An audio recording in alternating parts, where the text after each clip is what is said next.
Hello everyone, welcome back to my channel. आज आहे धुलिवंदन. तर बघूया आजच्या व्हिडिओमध्ये काय काय मज्जा मस्ती होते. लास्टपर्यंत सर्वांनी बघा.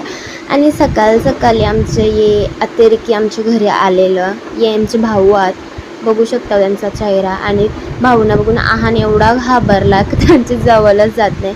आणि भाऊ एकदम बाबा लोक असतात ना, त्यांच्यासारखं सगळं विभूत्या घेऊन बसतात ना बाबा लोक. आमचा भाऊ कलर घेऊन बसलं आणि आहान जामच घाबरला आणि पळूनच गेला तो शेवटी. त्याच्यानंतर भाऊ दीदीला दरवर्षी एकदम असे स्टाईलमध्ये एकदम नाजूक हाताळणी कलर लावतात. आणि आम्हाला सगळ्यांना माझी तर अंगावर अक्षरशः अंडी बिंडी फोडतात. काय पद्धत आहे का? बायको आहे म्हणून तिला एवढं लाड प्रेमाने लावतात कलर आणि आमच्यावर अन्याय. त्याच्यानंतर मी आलो खाली आणि आहानला मी जरा समजवला प्लॅन. आणि प्लॅन आमचा झाला सक्सेसफुली. माझ्या मैत्रिणी येणार होत्या तर त्यांच्यावर आल्याच आहाननी केला अटॅक. यांना बोललो गावान केलं तरी पण नाही ऐकला, या आल्या इथं. आणि आमच्या सोसायटीच्या पोरांनी त्यांना एवढी हैराण करून सोडली ना.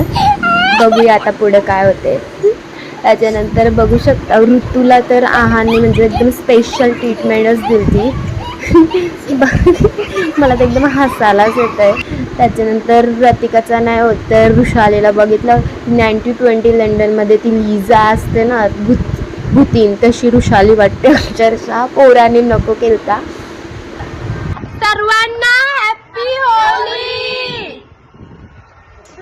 शेवटी माझ्या मैत्रिणींना पश्चाताप झाला आमच्या बिल्डिंगमध्ये येऊन, कारण की गावात आम्ही चांगली होली खेळलो असतो. पण इथे आमच्या सोसायटीच्या पोरांनी यड लावलेला. आणि दीदी हा आमचा अवतार बघून घाबरलेली अक्षरशः, कारण की आमची दीदी कधी होली खेळत नाही आणि दीदीने आम्हाला घरानंच नाही घेतली. तर आम्ही चाललो आता बाहेर भटकाला. चला आता बघूया काय काय होते. त्याच्यानंतर आम्ही गाड्या काढल्या आणि चाललेलो आम्ही. जरा भूक लागलेली तर त्याच्यासाठी चायनीजवर गेलो. गेल्या ते पहिला तर भैयाला यड लावला आम्ही. त्याच्यानंतर ऑर्डर द्यायला सुरुवात केली आणि चायनीज घेऊन डायरेक्ट गेलो घरी. आणि आमच्या वाटण्या चालू झाल्या. जसं बहिणीस मागतं भावाशीतनं हिस्सा, तसं आमचा चायनीजचा वाटण्या चालू झाल्या. आणि एवढा व्हिडिओ काढेपर्यंत पण रतिकाला धीर नसते आमच्या. तिचा चालू झाला खाना. एकदम तिला कंट्रोल नाही होत खावावं. त्याच्यानंतर ही व्हिडिओ इथेच एंड होते. आवडल्यास लाईक, शेअर आणि सबस्क्राईब करायला विसरू नका. बाय.